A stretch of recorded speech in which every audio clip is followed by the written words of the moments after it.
Thanks, Kirk. Good morning, everyone. There's a new face leading research in motion this morning. Torsten Heinz has taken over as CEO after founders Jim Basile and Mike Lazaridis resigned their post. With more on this, we go live to reporter Melissa Lamb. Melissa. Well, Annette, Torsten Heinz is a respected business leader with 27 years of experience in wireless networks and consumer electronics. He has been with RIM since late 2007.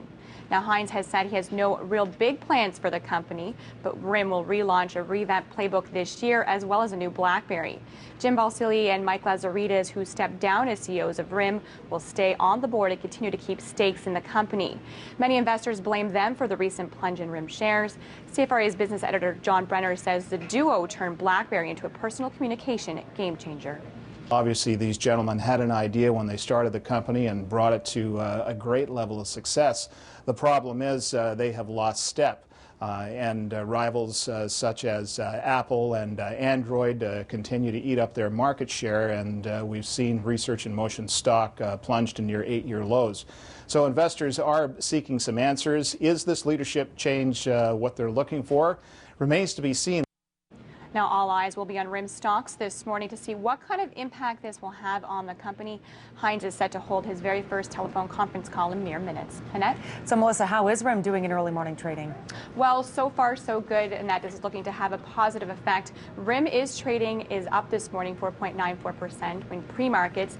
Now, the stock market doesn't officially open until 9:30 a.m. Annette? All right, thanks for that, Melissa Lamb, reporting live this morning. Ottawa police are searching for answers after a man was fatally stabbed in the Byward Market.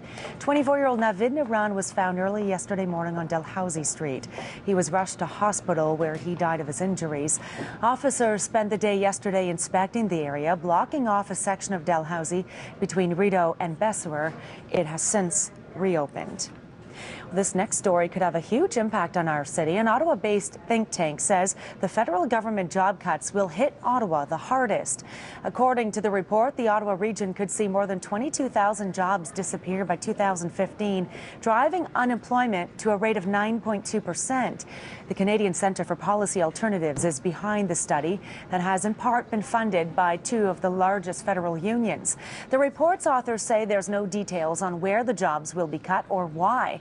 Speculation on the scope and impact of the cuts has been growing ahead of the Conservatives' spring budget. A former Bloc Québécois leader says he will not return to politics, instead focus on repairing his reputation. Gilles Duceppe says he has no plans to replace Pauline Marois as Bloc leader. Instead, he'll concentrate on clearing his name.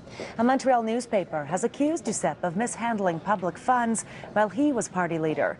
He says he always followed the rules and will fight the allegations. The people of Burns Lake, BC are hoping for a miracle as they search for two men still missing after an explosion and fire at a sawmill. 19 people were hurt in Friday's explosion. 11 of them are still in hospital. Police say the blast site is still too hot for investigators to start searching for the missing men and warn they may not have survived.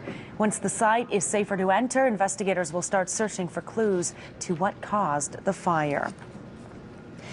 Well, this could be your lucky year. Today marks the start of Chinese New Year. The Year of the Dragon began with fireworks in cities across Asia. The dragon is a symbol of strength and prosperity and is expected to bring good luck. The Lunar New Year celebrations last 15 days, ending with a lantern festival.